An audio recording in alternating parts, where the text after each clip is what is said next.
Hello दोस्तों, मैं हर्ष आज आपको बताऊंगा कि हम पुराने टाइम में किस तरीके से टाइम की मैनेजमेंट करते थे, किस तरह हम टाइम को मेज़र करते थे, क्योंकि घड़ियाँ और वो चीज़ तो थी नहीं।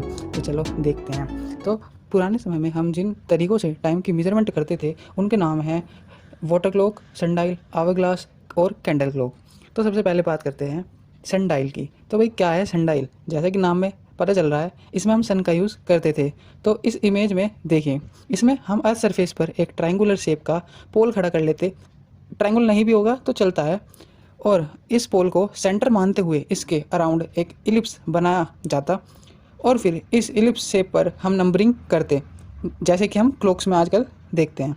तो ये बात हुई डिज़ाइनिंग या मैन्युफैक्चरिंग की। अब बात करते हैं कि भाई ये काम कैसे करता है। तो सुनिए, सन की वजह से इस पोल की शैडो पड़ती है अर्थ सरफेस पर, उसको हम क्लॉक के निडल की तरह यूज़ करते, और जैसे जैसे सन अपना पाथ कंप्लीट करता चलता वैसे वैसे ये पोल की शैडो भी क्लॉक की तरह मूव करने लगती है।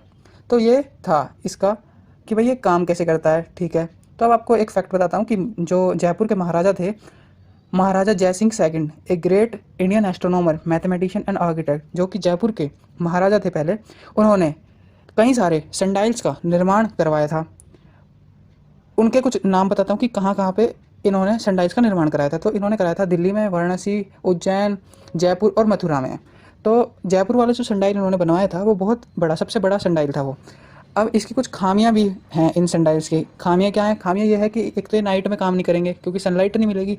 दूसरी बात ये कि अगर रेनी डे हुआ या फिर क्लाउडी डे हुआ तो भी सनलाइट तो मिलेगी नहीं, तो ये काम नहीं कर पाते। ठीक है, तो ये सब बात हुई सनडाइल की। चलो अब बात कर लेते हैं सैंड क्लॉक की, जिसे हम आवर ग्लास भी कहते हैं। इसे हिंदी में बालू घड़ी कहते हैं। तो ये भी किस प्रिंसिपल पे काम करती है ये देखते हैं। तो ये काम करती है constant rate of fall of sand. मतलब क्या? मतलब ये कि एक कप से, ये आपको इसमें जो दिखाई दे रहा है टनल और ये ग्लास आवर है, इसमें एक कप से दूसरे कप में पहली मिनट में जितना टाइम लगेगा सैंड को गिरने में, मतलब पहली मिनट में जितना सैंड गिरेगा उतना ही सैंड दूसरी मिनट में भी गिरेगा, तीसरी मिनट में भी उतना ही अमाउंट में सैंड गिरेगा। मतलब कि जो रेट है सैंड के गिरने का वो कांस्टेंट है।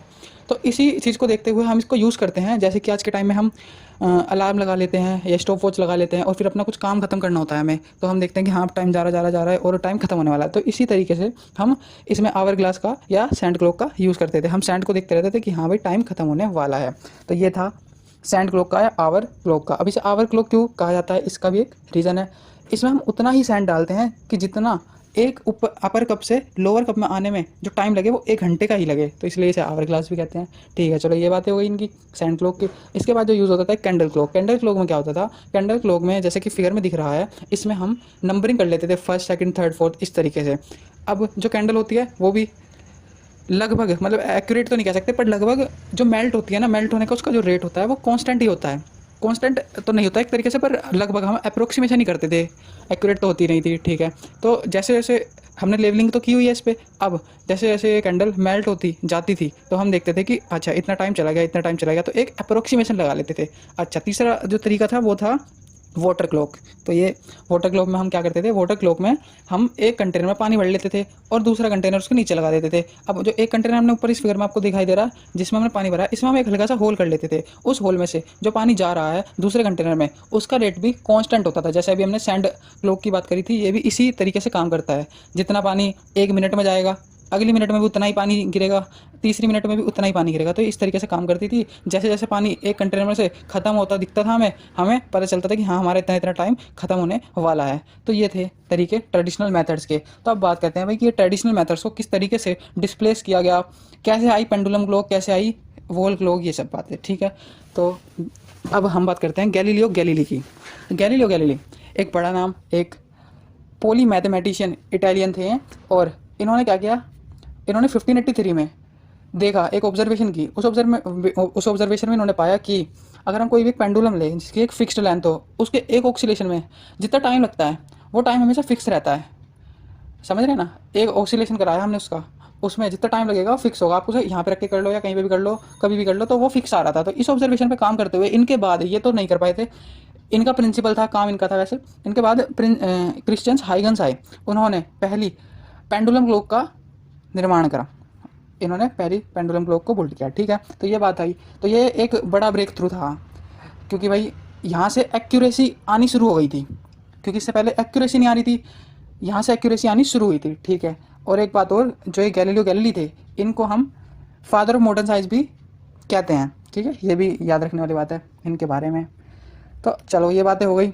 अब बात करते हैं कि भाई आज के टाइम में हम टाइम को किस तरीके से यूज़ कर रहे हैं, कैसे ये फंक्शन, इसका फंक्शनिंग क्या है, मतलब कैसे काम करता है। तो ये बातें आज देख लेते हैं थोड़ी सी। तो आज यूज़ करते हैं एटॉमिक स्टैंडर्ड ऑफ टाइम, जो कि बेस्ड है पीरियोडिक वाइब्रेशंस पर सीशियम एटम के। इसे हम जानते हैं सीशियम क्लॉक या एटॉमिक क्लॉक के नाम से, और ये यूज़ की जाती है नेशनल स्टैंडर्ड्स में। तो ये थोड़ा सा कॉम्प्लिकेटेड पार्ट ज़रूर है, पर जितना समझ सकते हैं आप और मैं समझा सकता हूँ तो उतना बताता हूँ, ठीक है। तो इसकी जो एक्यूरेसी होती है ना, वो बहुत ज़्यादा हाई होती है, एकदम हाई एक्यूरेसी। तो ठीक है। अब इंडियन स्टैंडर्ड ऑफ टाइम को मेंटेन करने के लिए national laboratory NPL new Delhi में सीशियम एटॉमिक क्लॉक का यूज़ किया जाता है। तो ये सब बातें थी टाइम मैनेजमेंट की। पहले हम किस तरीके से टाइम का यूज़ करते थे, किन मेथड्स का यूज़ करते थे, फिर किस तरीके से पेंडुलम क्लॉक आई, Huygens principle, Huygens, Christiaan Huygens और गैलीलियो गैलीली ने किस तरीके से रिप्लेस किया ट्रेडिशनल मेथड को, फिर उनके बाद किस तरीके से अब जो ये मॉडर्न सीशियम एटॉमिक क्लॉक आई, इसका हम यूज़ कर रहे हैं। तो ये सब बातें थी। आज के लिए इतना ही। अगली वीडियो में मिलेंगे आपसे। पूरी डेडिकेशन के साथ इन वीडियोस पर काम किया जाएगा। तो टेक केयर।